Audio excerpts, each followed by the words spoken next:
This is Ahead in Tech, career journeys of extraordinary people in tech and interviews that help you get ahead in your tech career. Hello, folks. Welcome to the show. Usually every week we talk about careers, or we have interviews with people who help us along with our careers, or we talk about tech. And this week is going to be a little bit different. We're going to be talking about money. We're going to be talking about how to save more and how to make our money work more for us. So I'm really sorry to use that phrase. I unfortunately am not in any way qualified to give anyone any advice on money. My guest, however, Pete Matthew, on the other hand, is very much qualified. So, Pete, good morning, sir. How are you? I'm really well, Sanjay. Thank you so much for having me, man. Great to be here. It's my pleasure. You're a bit of a star in the sort of money world online, anyway. A little introduction to you. So you've got over 20 years in financial planning and wealth management. You've got a really huge, successful blog. You create videos. You do podcasts. You've got something like over 400 episodes now. You manage a website called meaningfulmoney.tv, which I guess is the entry point where people can find you and all of your other content. And you're also the managing director of Jackson's Wealth Management. Mm-hmm. Yeah, that's right. It's I've been a financial planner for 23 years this year, which is why I wasn't as grey haired as I was when I started. But I kind of fell into this world like a lot of people. I think unfortunately, very few people grow up and think, you know what, I'd like to be one day. He's a financial advisor. Yeah. So I fell into it. You know, I failed my degree, hated my degree, and decided to stop going and failed it. That was an electronics design degree. I'd met my wife by then. The person I wanted to make my wife, and we got married shortly after that.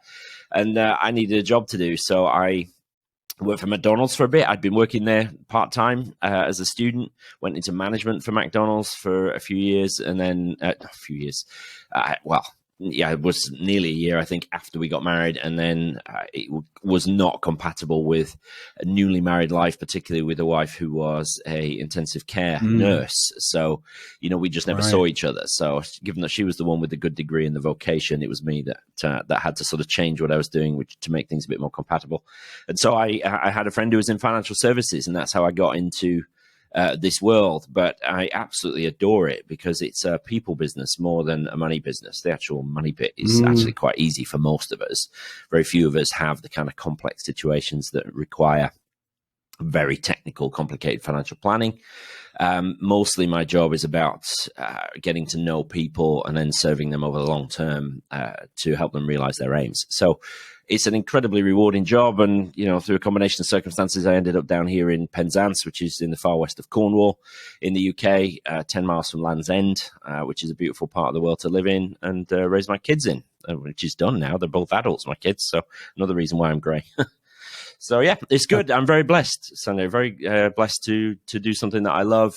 And so much so that I decided to sort of spend even more time doing it in the evenings and the weekends, which is where Meaningful Money came from, because I just kind of wanted to help more people than I could do day to day in my day job, Yeah, and you do actually put a heck of a lot of content out there, and you're doing great work. Thank you. Do you want to tell me a little bit about your blog and your YouTube channel? Sure, yeah. It definitely came about from a combination of things really that came together. A few people said that I was good at explaining things, and that kind of sunk in. And I really wanted to do a little bit more than just help people get richer, really, or rather help rich people get richer, shall I say.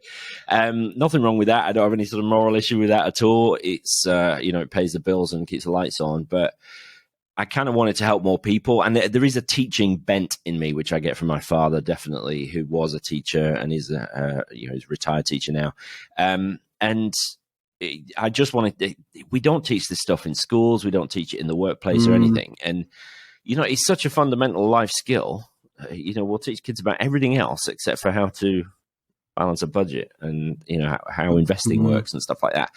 And the importance of taxation and why we are taxed and why there are tax allowances and all that sort of stuff.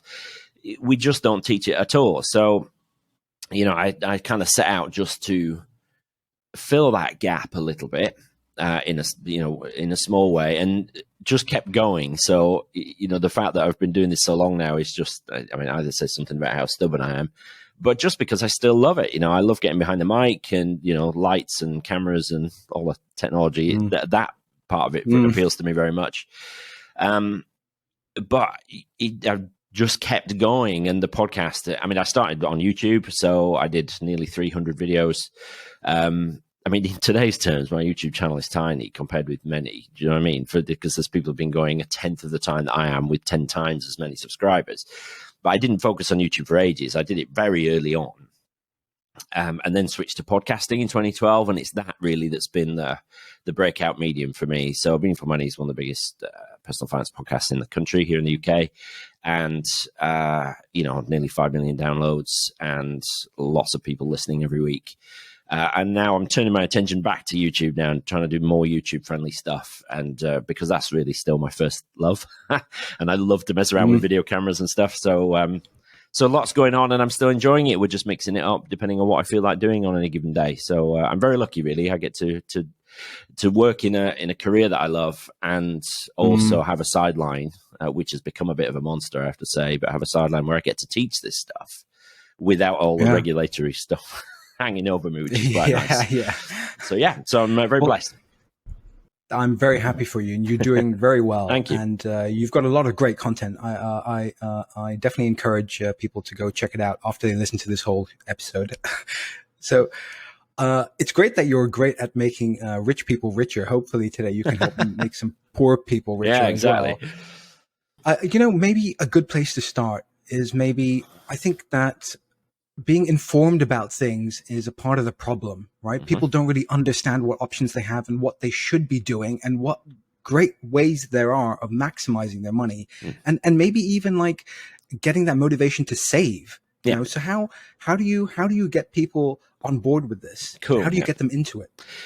Good question. I find that most people don't need motivating to make their financial situation better. But there are tons of parallels with like weight loss and healthy living, right? Because I'm like 2 or 3 stone overweight. Do you know what I mean? I know what I need to do to fix that, but I still very often don't do it. I don't choose wisely when it comes to, the kale salad or the sticky bun. Do you know what I mean? Or the pizza or whatever. So even though we know what we want and we may be motivated, translating that motivation into action is really important. And I find with finance, very often it is a lack of understanding. People don't even know where to start, or they might say, right, okay, I'm going to sit down this evening and I'm really going to start to really think about my money, and it becomes immediately overwhelming. They feel like there's too many moving parts. They don't even really fully have a handle on what they're paying every week in bills or every month, and it just becomes too big a thing to take on, and so they don't. And so they continue living paycheck to paycheck. And of course, if you're doing that, you're never moving forward. All you're doing is treading water. And worse, if you're spending more than is coming in, you're actually moving backwards. You're ending up further and further into debt. The overdraft gets a little bit bigger every month, or the credit card balance or whatever. And that's a spiral, which can be quite a slow spiral, but can quickly accelerate and become hugely problematic.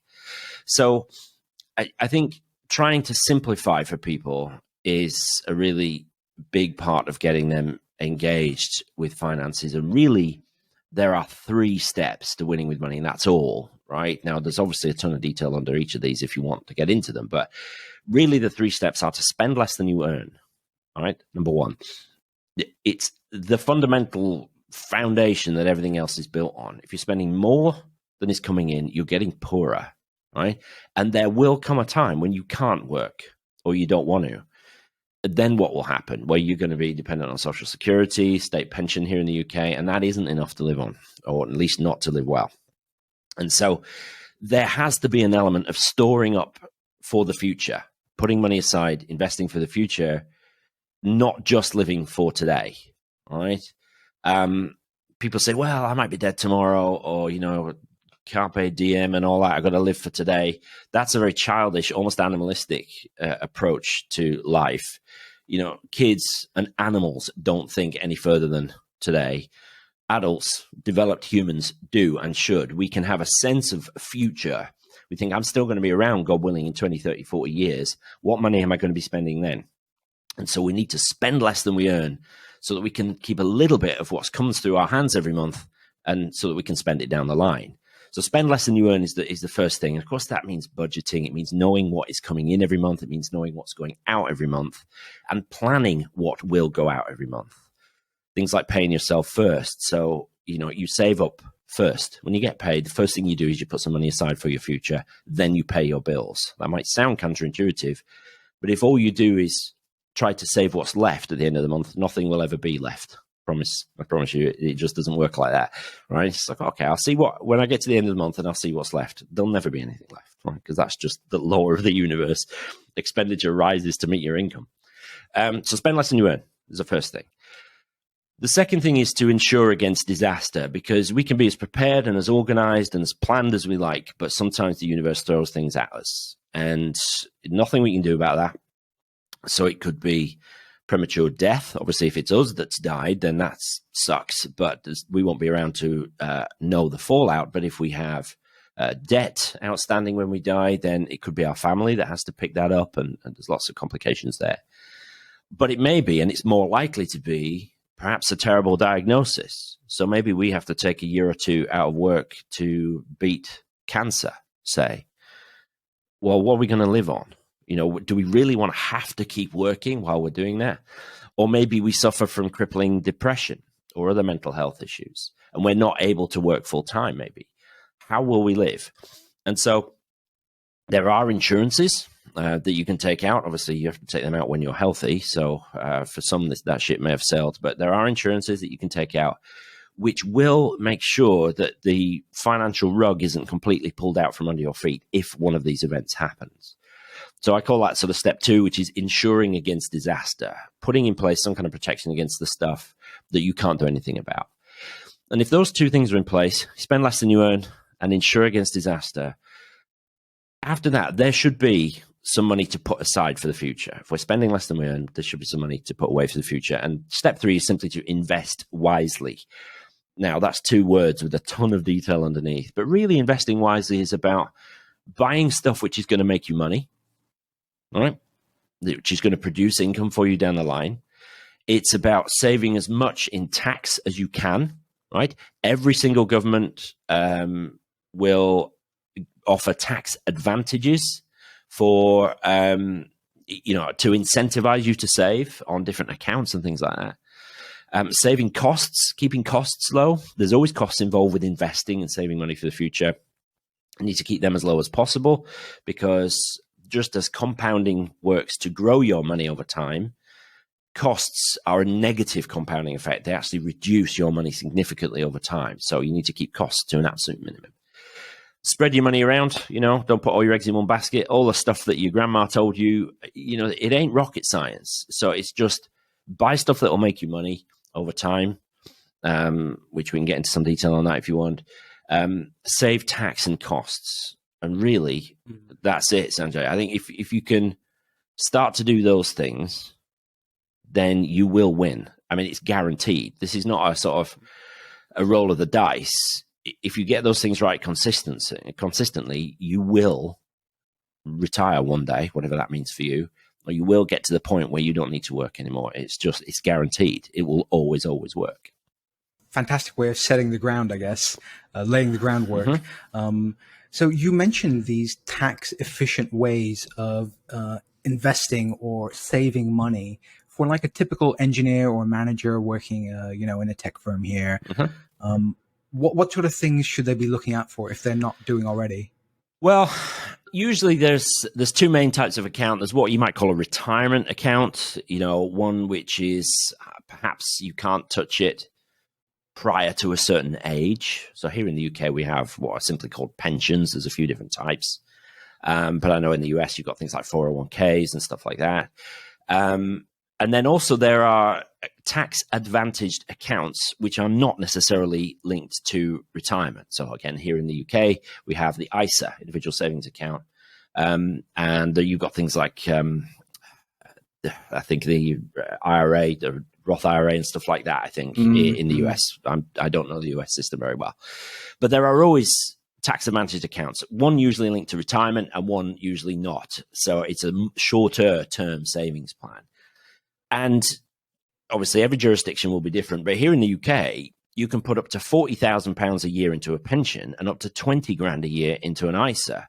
Well, £60,000 a year is a pretty healthy savings rate. You know, you'll be wealthy pretty quickly, certainly within 20 years if you're investing at that kind of rate. And, you know, you're investing properly and intelligently, you'll be a multimillionaire probably, you know, and obviously if you're in a couple and there's two of you doing that, what can you imagine? The numbers get very big very quickly. So it's just a case of identifying those accounts. Of course, you've got to have something to put into it, right? So you've got to have not spent every penny that comes in. And so we talked briefly about paying yourself first.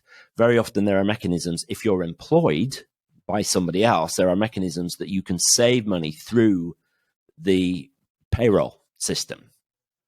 Very often employers will provide some kind of account that you can pay into through the payroll system, and you never see that money. It goes away automatically, which is brilliant. You don't even have to think about saving it. It just happens, which is the definition of good financial management. Just set itself up to win and you're fine. With money that you've sort of received, so after income tax, you know, then yes, you might be paying into in this country an ISA or something like that, which has tax advantages, but is accessible pretty much at any time. Pensions are very often a lot later, and so you get even better tax advantages here in the UK to save into a pension because it's long term than you do into an ISA. So pretty much any jurisdiction in the world, there will be some kind of tax advantaged account, I imagine. Of course, I don't know all the tax jurisdictions in the world, but it's looking out for those and then trying to automate and make sure the money goes away as simply and as quickly as possible, ideally before you even see it in your bank account. I mean, I guess, is it good advice then to, let's say, if you're working here in the UK, to maximize your pension matching? Oh, yeah. In a job? Because it could be like you give 5% and your employer will match that. Is it good advice to make sure you hit that? Absolutely. It's almost sort of job one is to benefit and to take advantage of any employer match, because to do anything else is to just leave money on the table, really. You know, it's like you wouldn't, so if you walked into a room and there was $100 on the table and it clearly didn't belong to anybody else, you know, and it was saying actually it had your name on it, you know, perhaps it was in an envelope and it had your name on it, you would pick it up and take it. And that's exactly what pension matching does. So here in the UK, an employer has to pay 3% into a pension for you. There are some sort of eligibility rules, but for most of us in, you know, embedded in our career, earning decent money, that, you know, you will qualify for the pension. There's no doubt about that. So they have to pay 3% in. And so but very often employers will say, actually, we will match up to X percent. So, you know, if you put in 5, we will put in 5. If you put in 10, we will put in 10. But we won't go any higher than 10, say. That is dependent on the specific employer. So that's super valuable. I mean, why you wouldn't get as much of a match from your boss as possible, it makes no sense to me, just because it's free money. There are also tax relief, so it's free money from the government as well, right? So, I mean, talking about a no-brainer, it's quite easy then for you to literally double your money overnight from the government and from your employer. There is another wrinkle here in the UK called salary sacrifice, where you can actually contract with your employer to say, I will give up X £1,000 of my salary. And in return, what happens is your employer puts that money directly into your pension, but it becomes an employer pension contribution. So it's them contributing it for you. They therefore save national insurance, employers' national insurance. You save employees' national insurance and income tax. And some employers will actually put the saving that they make on national insurance contributions into your pension for you. So again, have this conversation with your employer. The key word is salary sacrifice. Find out if that's an option under the scheme in your employer. I don't know whether similar things exist around the world, but here in the UK, it's a serious benefit. Definitely worth talking to your employer about, for sure. Yeah, that's a fantastic way to save, actually, isn't it? So yeah. We haven't covered where and how to invest yet. Maybe it's a good point to go there, because, you know, we've got the money, we want to put it somewhere, but where do we put it? Yeah, no, it's a great question, Sanjay, because we talked about pensions and here in the UK, ISAs. These are accounts, if you like. People in my profession tend to call them wrappers because they have tax rules and access rules around them, but they're just buckets in which to put money. What really matters and what will make your money grow over time is what's inside the buckets, and that's the underlying investments. So if your pension is just a bucket, what matters is what's in the bucket, what you're invested in. And so most of us invest in funds of some kind. A fund is just a mechanism to give you access to lots of different kinds of stuff, right? And it makes investing, generally speaking, easy and spread your money wider than you would be able to. My good friend Andy Hart of Maven Money podcast, he simplifies this wonderfully. He said, look, if you're going to make money, as I said at the beginning, you need to buy stuff which is going to go up in value. And really, practically, that means two things: businesses and bricks. All right, remember that, businesses and bricks. That is shares, equities is another name. So shares in companies, and then bricks, property. Right, those are the two assets which are proven to rise over time. Now, we don't absolutely know what will happen in future, but I see no reason to believe that we're somehow standing at the sort of threshold of a paradigm shift and that those things won't continue to rise in future. We don't know how much by, and these things don't generally rise in a straight line, right? You buy shares in XYZ Limited, the share price won't go up in a nice tidy straight line. It'll be very volatile. It'll go up and down, but given enough time, it will rise. So you need to find a fund inside your pension, and there'll usually be quite a lot of options available, or your ISA, and invest in shares, really, right? And then, you can get property funds, but usually when we're talking about businesses and bricks, I prefer physical property. So you may want to invest down the line in like a buy-to-let property, but property that provides a rental income or something like that, or whatever, right? But simply put, in a pension or an ISA or whatever the equivalents are in the jurisdiction you're in, you want to find an equity investment, right? A shares fund. And you want it ideally to be global, right? Don't just invest in shares in your own country. Here in the UK, if you're investing in UK shares, that only represents about 6% of the global stock market by value. So you're really limiting yourself. Whereas if you invest globally, and there are funds available, literally it does all that for you. There's nothing you have to do. You put your money in the fund, and the fund will spread your money over thousands of shares across hundreds of jurisdictions. And, it does all the spreading money around for you. So, but if you can find a global equity fund, the biggest challenge for you, two challenges. One is to put in as much as you can, right? That's obvious, really. You get more at the end if you put more into the beginning. Fairly obvious. And the second biggest challenge is not to tinker, right? And not to sort of worry about it too much, because it isn't a straight line. And it may be that if you are in an equity fund, you might, log in one time. I mean, for instance, if you were logging into your account last, say, February, and then again in April, this is 2020, either side of the real sort of panic about the pandemic, you might have seen the value of your pension fund drop by a third. Well, that's pretty hairy, right? That's no fun at all. But you've always got to remember that declines in stock markets are always temporary, but the advance is permanent. They always rise given enough time. The worst thing you can do is panic and bail out of the markets because you think it's just going to go down. It's just going to go down. I hate this. I'm just losing money. Crucially, you never lose money until you sell out, right? So you should hold on. The best discipline as an investor is to buy and hold no matter what happens, right? The most successful investors in the world, that's exactly what they've done. Warren Buffett is a buy and hold man, right? So he finds a good business, buys it, and he holds it for the long term. And we can do that as well as investors. We just need to put the money in and basically forget about it. If you're checking your investment account value every day or every week or even every quarter, that's too often. You should just let it run. Don't worry about it. You're not going to touch that money until you're 50 anyway, at least, maybe even 60. So why check it every week? It don't make any sense. Just put the money away, put the money away, put the money away. And just, maybe check it once a year, once every 6 months if you want. And don't panic. Remember, it's a very long-term game. I mean, it's just such a universal skill, Sanjay, but we don't teach it. We see our money go down in value because there's something going on like a pandemic or a stock market crash or whatever. And we think, well, hell, what do I do about this? But actually the key skill is to keep going, hold your nerve. And ideally, if you can, when it's down, put more money in. That takes nerve, I tell you. But then there's serious value in that.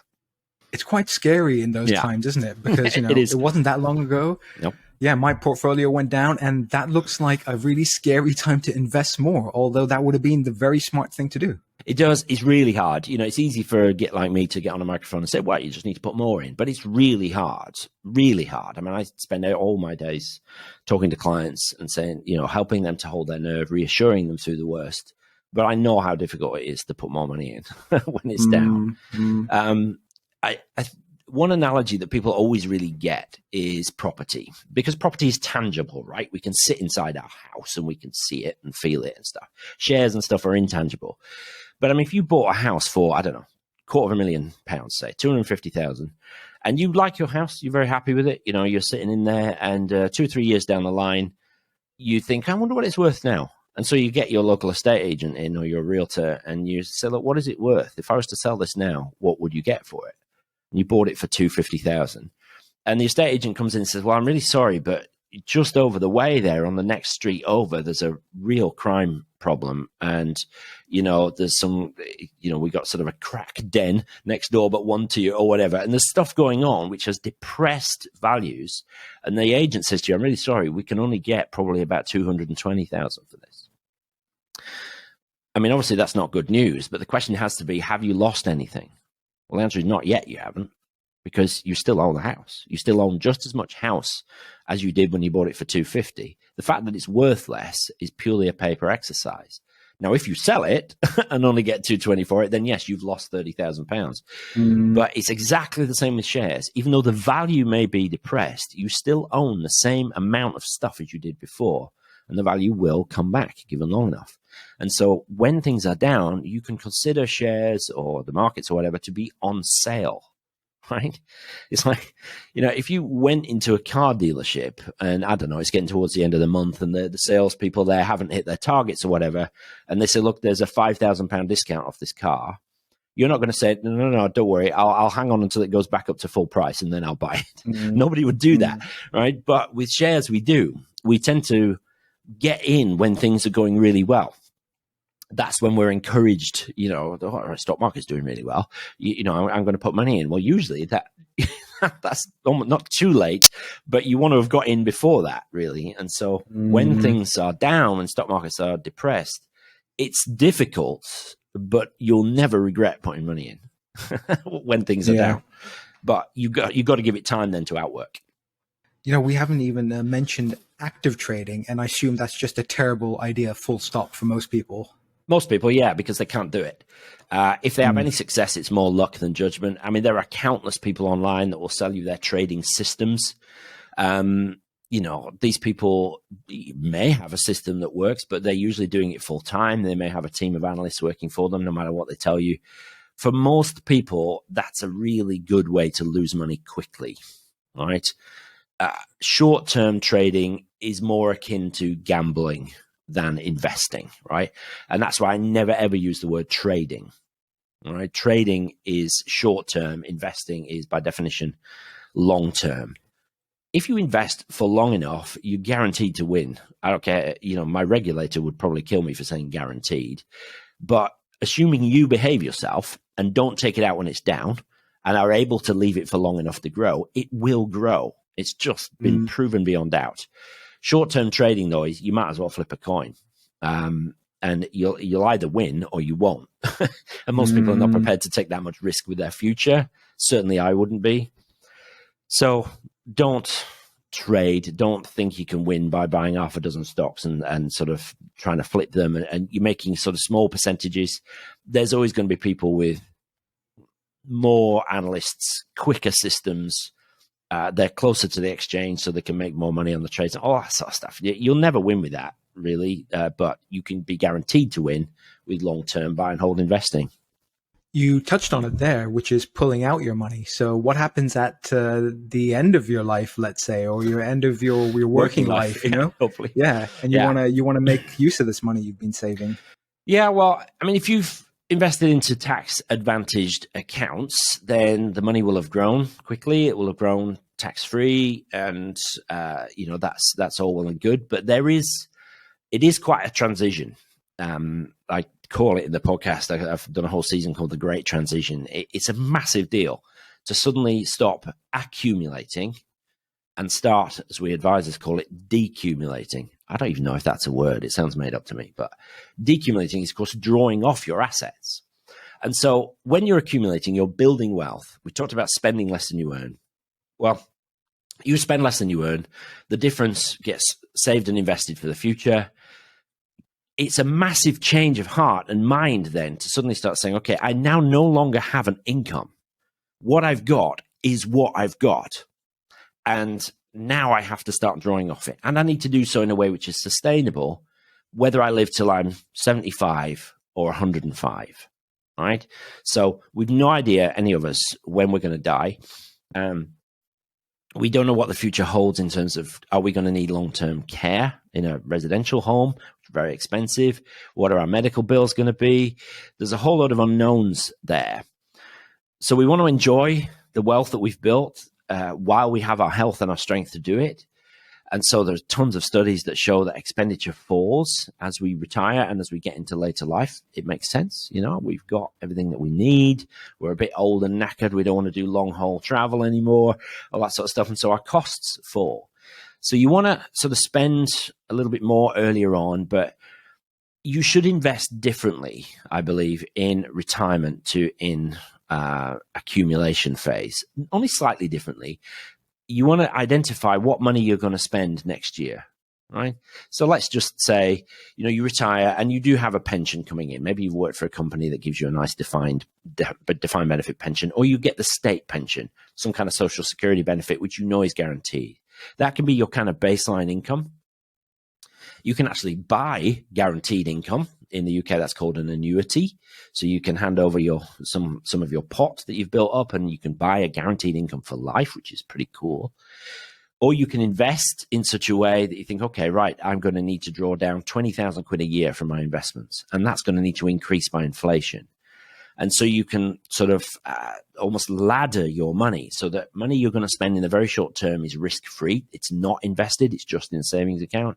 Money that you know you're not going to spend for at least 10 years can stay invested and push for the future.